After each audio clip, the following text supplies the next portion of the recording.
E3 2019 wrap-up, and more coming up on today's episode of the latest in tech news.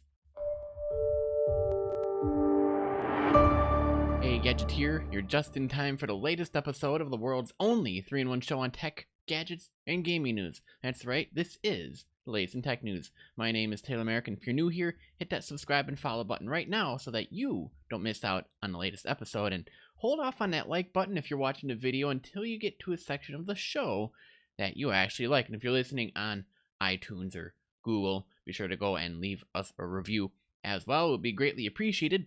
Coming up on today's show, we got, ranking the E3 conferences and seeing how that all managed to sort itself out, being that today's last day. We'll also be taking a look at Halo Infinite showing coming next year at E3 2020. We'll also be looking at Google Chrome 76 beta, making it harder to use Flash and easier to dodge paywalls, and maybe a little bit of news that I have coming up regarding that. Also, we'll be taking a look at, in terms of gadgets, a new Switch JoyCon replacements are wide enough for bigger hands, and Google Game Builder letting anyone create 3D games. We'll also be taking a look at Epic Games snatching up social app House Party for some odd reason. And finally, we'll be taking a look at Nintendo's statement that they will be, quote, evaluating streaming. So before we can get to that,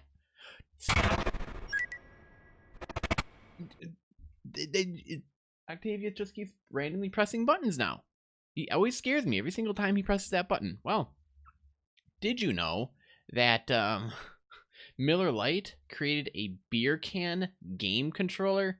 Well, it's true. Dubbed Can-troller, you can store liquid or beer inside the can, refrigerate it, and still use a controller just fine. It debuted at E3 2019 in limited quantities as a giveaway, but they do plan on making several hundred more. I'm not kidding you. This is by far... It made headlines just because it was such an oddity. But they only made 200 can-trollers for launch, but plan on producing several hundred more. It also looks like it connects to computers and gaming consoles via Bluetooth and is equipped with rechargeable batteries. And get this, it's even fine to be refrigerated. Nope, not making this up. I'll have a link for this in the show notes for you guys.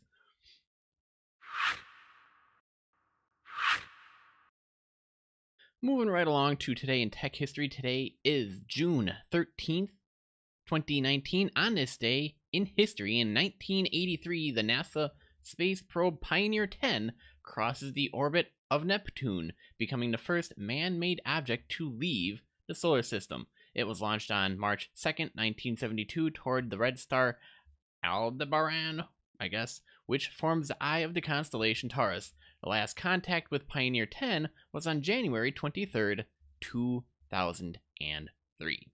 Also, on this day in 1993, a joint venture to combine computing and television was announced between Time Warner Inc., Microsoft Corp., and Telecommunications Inc. They designed it as a way to combine the worlds of computing and television and perhaps shape of how much popular culture is delivered. The development of interactive television software, which would allow consumers to shop, bank, and use the World Wide Web via their home television sets, complete with keyboard and mouse, seemed to be the next route in taking technology to the home and making it more accessible and useful there. Although seen as how that kind of fizzled out a little bit more than a decade and a half later, and now here we are today. Well, after that, I'm kind of glad it didn't work out, because, oh my goodness. I mean, I understand the technology behind it, why it was cool and everything, but I just don't like the way that big TV screen, clunky keyboard, wireless mouse, what? No, just let me tap and swipe. Thank you, Steve Jobs. That's all I'm going to say about that. Thank you, Steve Jobs. And with that out of the way, let's get on to today's feature story. Alright, so today was the final day at E3. It's all done, it's all wrapped up, and if there's any after parties going on, they're probably going on. Speaking of which, I would love, not the parties, E3, the conference itself. I would love to go next year. I'm gonna make that a goal, fingers crossed. I really want to go, and then I can actually show you guys how cool it is at E3. And if you have gone to E3, hey, be sure to let us know. We would love to find out just how fun or boring it is and why there's so many PCs instead of consoles. I don't know. I think the general takeaway from E3 this year is that it was a little bit of an in-between year, meh for a couple of games and awesome for a couple more games, although some of those awesome game announcements could have used a little bit more meat, meat. But sorry, I didn't mean to offend any non-meat eating individuals. Any leaves, there we go, that's what I'll say, to said substance of worth.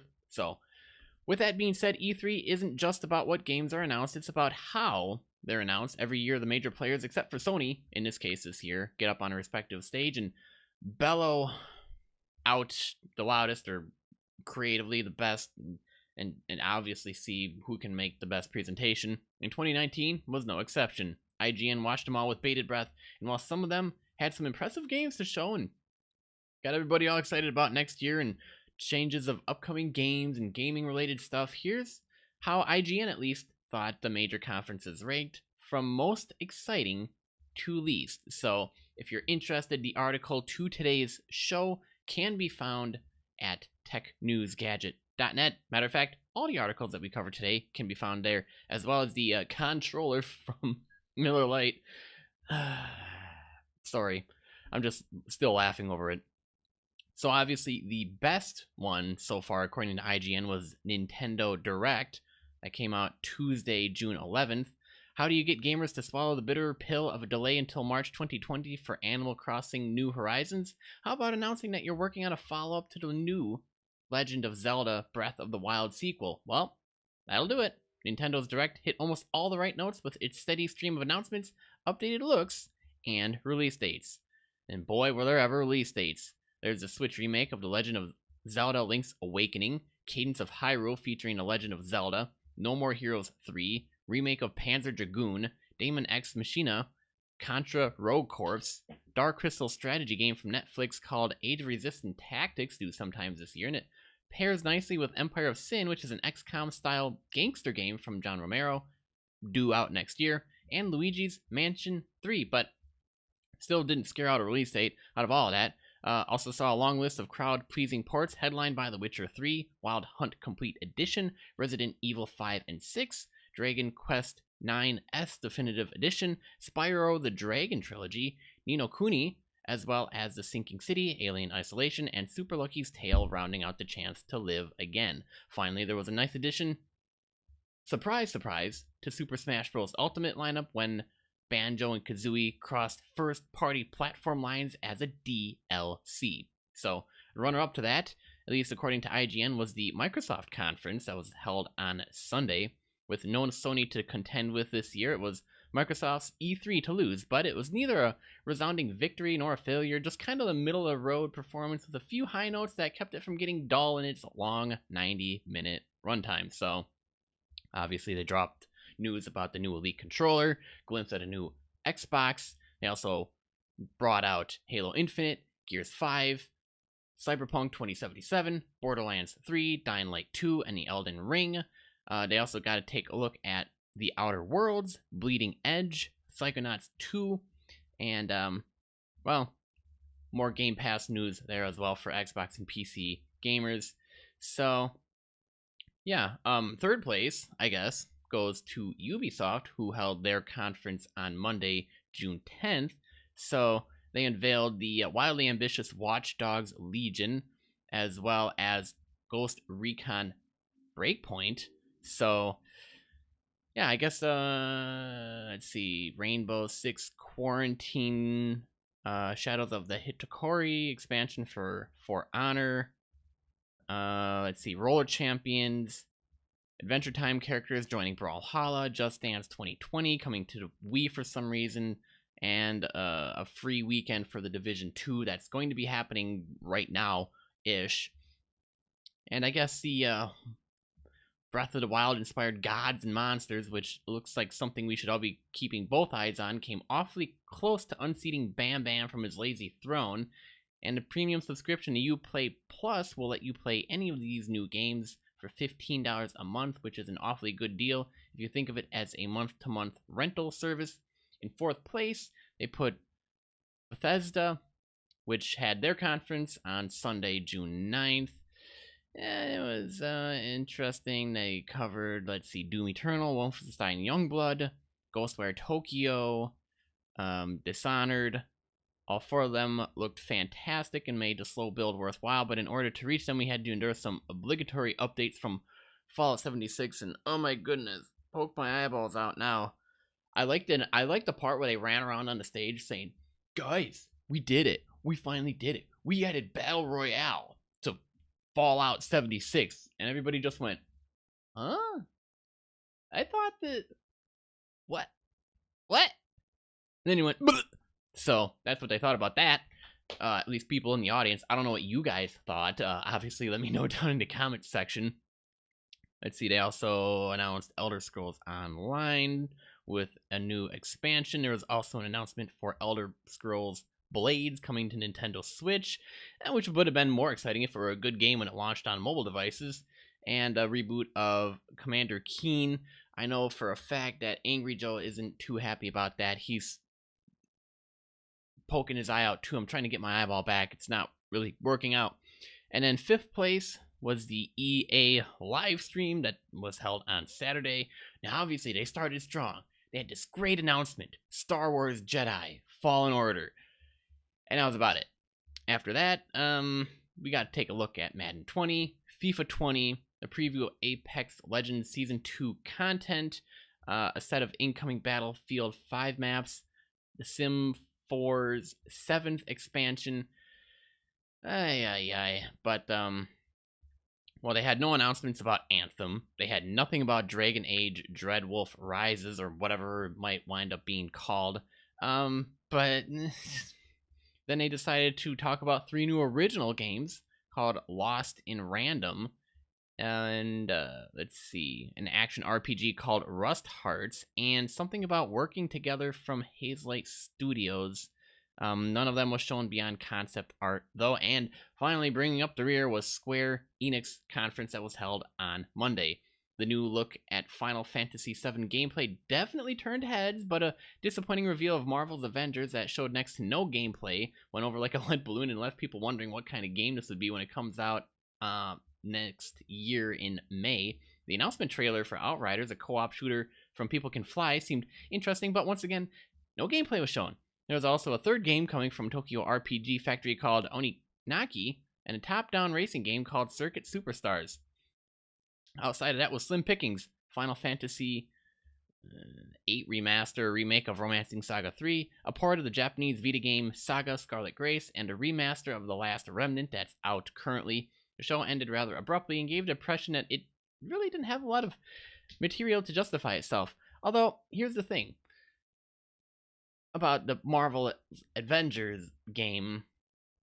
I watched it and I was like, this isn't the original cast. This has nothing to do with anything. And then they had no gameplay in any of it. But I liked the trailer. Probably the reason why I liked the Star Wars more was because when it dropped, they dropped the trailer, which looked great. And then they dropped 15 minutes of gameplay, which actually showed you running around as a character doing the moves that you saw from the trailer. So if the Marvel's Avengers trailer dropped like that in addition to like a gameplay and showed some gameplay during it instead of like just like a story mission or an intro mission, probably would have gotten a little bit more meat to it. Sorry, I can't. Okay, you know what? I like eating McDonald's from time to time. Don't judge. You do too. And if you don't go for the burgers, you go for the fries. Admit it, okay? Even if you're vegan hungry, you're stomping out potatoes by munching on them fries. So, what do you guys think of the conference? What one was your favorite? What are you hoping for next year? Well, let us know down in the comment section. I'd love to hear what you guys think, but be that as it may, we gotta move on to the rest of the stories. Okay, so you saw the new Halo Infinite trailer, right? Called Discover Hope. It confirmed that it will be a launch title for Project Scarlet next year in 2020, but there was no gameplay shown, and we really don't know much more about it. So when will we learn more about Microsoft's much anticipated Xbox and PC game? Probably not soon. You see, in a blog post, Halo Infinite studio head Chris Lee said that 2020's E3 will be a, quote, big moment for Halo Infinite. You should expect Microsoft to keep quiet about it until then, which keeps in line with a recent comment about Halo Infinite going dark. As for what's next, E3 2020 will be a big moment for Halo Infinite. Until we reach that destination, we'll continue to embrace the mystery and wonder of Halo and the endless opportunity and potential of this engine, this hardware, and most of all, this team. Lee added that it has been incredibly challenging to develop Halo Infinite, so he and the team were excited to finally share most of it at E3 this week. So, Halo Infinite launches next year in 2020, but it's not clear if this means the full Halo Infinite release or only part of the game's public beta. In his blog post, Lee reaffirmed that Microsoft still plans to launch a pre-release beta or flight for Infinite. We still intend to support an early flighting program that will give you a way to play the game and provide feedback that will directly impact decisions we make for launch and into the future. So, if you're interested, yes, there's a way that you can sign up. You can sign up for Microsoft's Halo Insider program for a chance to get into the Halo Infinite beta. Halo Infinite will release on Project Scarlet, as well as all of the Xbox One family of consoles, and it's also coming to PC.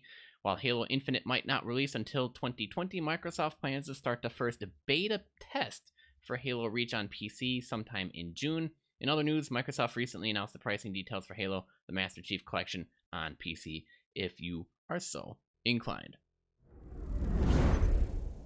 Alright, well, Google Chrome, new update, the 76 beta update makes it harder to use Flash, surprise, surprise, and easier to dodge paywalls. And here's the best part of it, publishers aren't going to be happy about this one. And Google's Chrome's last big feature was dark mode in 73 and 74, and version 75 didn't bring much of note, but Chrome 76 in beta today has some sneaky features you might want to know about. While Adobe Flash won't truly die until 2020 and has been blocked by every major browser in one way or another for several years by now, Chrome 76 is taking it one step further. Not only are individual Flash items blocked by default, but now the entire browser feature is off by default as well. Now, if you opt into the beta and head over to the Chrome settings content /Flash, you should see the little setting ask first flipped off instead of on. Another somewhat covert leak, Google Chrome developer Paul Irish says that websites will no longer be able to detect when your Chrome browser is in incognito mode. That's going to be a pain for publishers like the New York Times, which uses those detection schemes to keep you from reading an infinite number of free stories and steer you into paying for a subscription. There's also an intriguing enhancement for dark mode itself. Now web developers can program their sites to automatically serve up a dark version of their website when it sees your dark mode browser, seemingly just by adding a little bit of extra code. The stable, non-beta release of Chrome 76 is tentatively scheduled for July 30th. Obviously, they have a listing on Google Chromium's blog post about that. Being that it's in beta, things are probably going to break and things might be due to change, but this is basically mostly set in stone. Some things could change, but I wanted to mention that so that I could segue into, well, speak a little bit about what's going on with TechNewsGadget behind the scenes. So I got an announcement. I tried to kickstart a program. Didn't really work out the way I'd hoped it to. I don't know. I'm probably jumping too far ahead of myself. It seems to be a typical problem of mine. Okay, this takes me back to my lemonade stand days back when I was a teenager, young teenager. I'm not anymore, can't you tell? But when I was a young teenager, I had a lemonade stand. And I got this great idea. Well, why don't we expand our lemonade stands to a couple other stands? Well, good help is hard to find, especially when your friends just want to play during the summer and they don't want to sit for an entire afternoon in the hot sun by a busy road selling lemonade. And I told them you'd get a cut of the money it just never did work out. And not even my siblings wanted to do it. So yeah, that idea crashed and burned. I jumped too far ahead. I tried franchising my business. But it seems to be an ongoing trend with me here, at least. So I wanted to say that with the paywall that you guys might have been noticing on the site currently on TechNewsGadget, and if you hadn't noticed already, well, good, you won't notice at all. But if you've been around for a while, you'll notice that in order to read the articles, you needed to sign up. I'm actually thinking of switching off that feature. I'm thinking of providing the content for free, slapping some ads around it to help support the show, and the live stream when I hope to get that back online. News coming with that shortly, along with YouTube videos and everything else. Essentially, I just want to push out as much free content and value as I can. And then on the other side, I'm planning on creating a community where all of us can hang out. And I got some ideas with that, but being that I haven't nailed it down yet, that's all I can say at this point. But the paywall idea thing will be going away. Just expect a little bit more ads on the site. Don't worry, it's not going to be intrusive. It's just, the site's got to pay for itself. Man's got to eat. No, I don't need to eat. I do this as a side hobby. This isn't my full-time gig. But I would like this site to obviously grow, to see more people reading it, to see more people enjoying it. By the way, if you're enjoying it, hit that like button down below. Leave a review out on iTunes. Tell a friend. That'd be greatly, greatly appreciated. I hope you're enjoying the show so far. So be that as it may, we'll have to see how Chrome 76 finishes rolling out. I love how every single time Adobe Flash is mentioned, it's now like, we're killing it. Just put a fork in it. We're done. It's a long time in coming, but I'm gonna miss Flash. I don't know. I'm just gonna. All right, moving on to some gadget news. Well, there are some new Switch JoyCon replacements that will give you that extra wide grip. Now, a hardware maker, Hori, will release a pair of JoyCon replacement controllers for Nintendo Switch later this year that will offer players a big honkin' wide version of the console when played in portable mode. And we actually have a picture right here on the screen how it looks like. If you're not watching the video of this, you're really missing out. YouTube.com/TechNewsGadget. Called the Grip Controllers. Hori's Joy-Con replacements will be released this fall alongside mech action game Daemon X Machina, hence the branded X buttons on the right controller. It's hilarious. It has a few nice perks as well. A cross pad style directional pad, extra large analog controllers, and turbo buttons that fire 5, 10, or 20 times per second. The third-party controllers look suited for Nintendo Switch owners with big hands who want to play shooters or other action-focused games on the go. Now, there are a couple downsides. They're only usable in portable mode, and there is no gyro sensor, no HD rumble, no near-field communication, NFC functions, and no motion IR camera in the controller. They do plan on shipping this September in Japan, and it will cost 4,980 yen, which converts to about $45 US. So if you're interested, well, there you go. And you just have to look into figuring out how to pre-order and purchase it. Hopefully it'll be available elsewhere, maybe at a later date, or it's just going to be Japan exclusive only. Although I don't see how that's a problem. In Japan, I was going to make a really funny joke right there, but I think I'll just leave that unspoken before I get myself in trouble. No, it's not my fault, okay? See, I crack jokes because I have to sit at work all day and listen to my coworkers talk to me, and then they expect me to say something, and I usually jump in and I say something stupid, and it's usually stupider than what they said, and then everybody's trying to out-stupid each other, and it's just a never-ending thing until we finally just leave for the day. So, yeah, it's just the way the cookie crumbles, and I'm done using that because I used that phrase yesterday. I'm done. Okay, so moving on to some gaming news. Google's Game Builder lets anyone create 3D games in a Minecraft-like UI. Interesting. Area 120 is Google's workshop for experimental projects, and its latest prototype is Game Builder, The Mac and Windows app is a sandbox for people without programming or artistic experience to create games in a familiar Minecraft-esque environment. According to Google, Game Builder is for those that have an idea for a video game but have no experience whatsoever. It's particularly catered for existing gamers that are already familiar with Minecraft's drag and drop world building.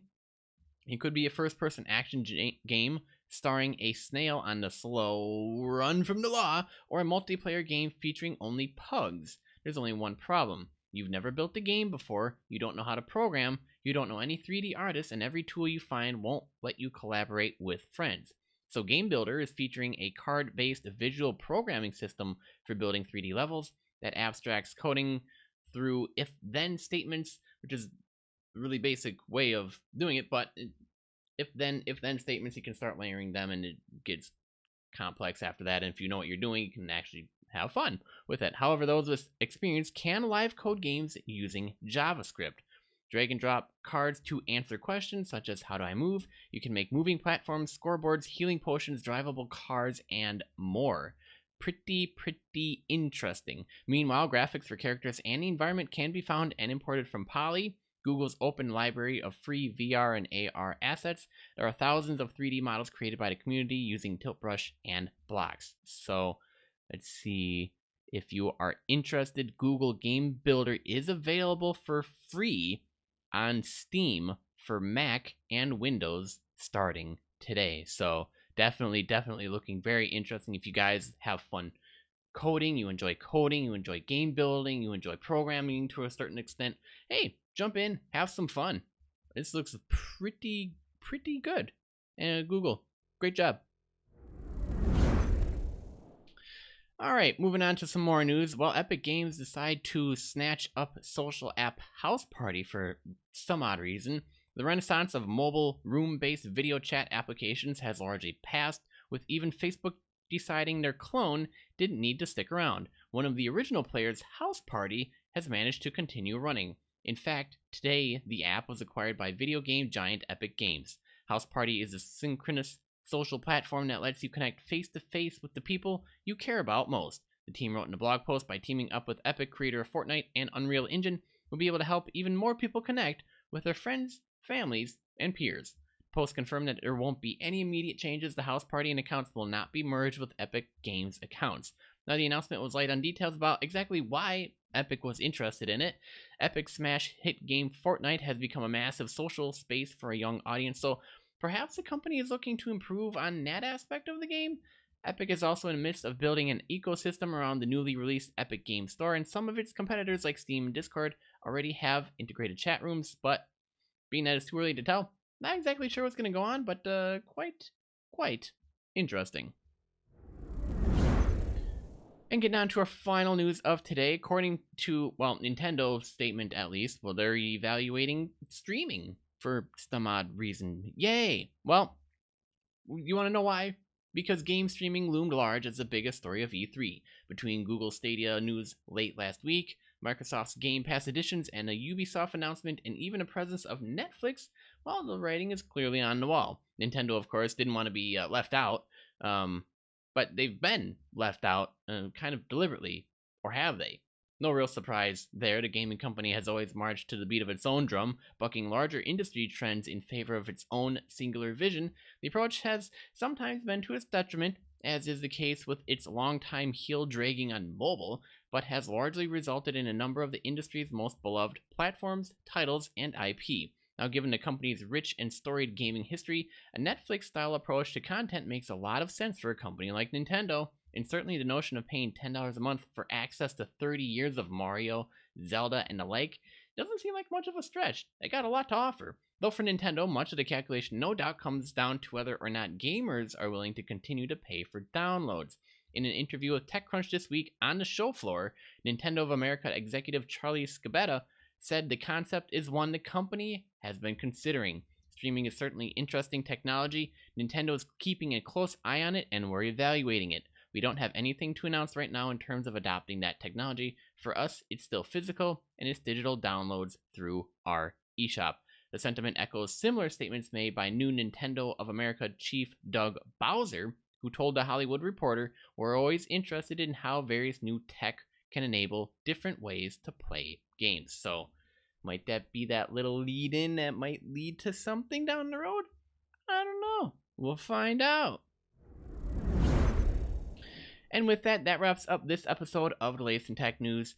Thanks for tuning in, guys. New episodes every weekday, although tomorrow, I'm going to let you know, it's probably going to be a Friday special edition. And then next week, I am on vacation for the entire week. But after that, we should be back to normal running order, which means episodes every Monday, Tuesday, Wednesday, Thursday, and Friday, both on YouTube and on the podcast and at TechNewsGadget.net. Now, latest in tech news can be found on every major platform, including Apple, Spotify, Google, YouTube, Stitcher, Overcast, and more. If you enjoyed this episode, be sure to let us know by clicking that like button and leaving a comment. Also, double check that you are subscribed so that you don't miss out on the next episode. I'm your host, Taylor American. Remember, for the latest in tech, gadget, and gaming news, visit TechNewsGadget.net. Pretty much, keep being awesome, guys, and I'll see you on the flip side.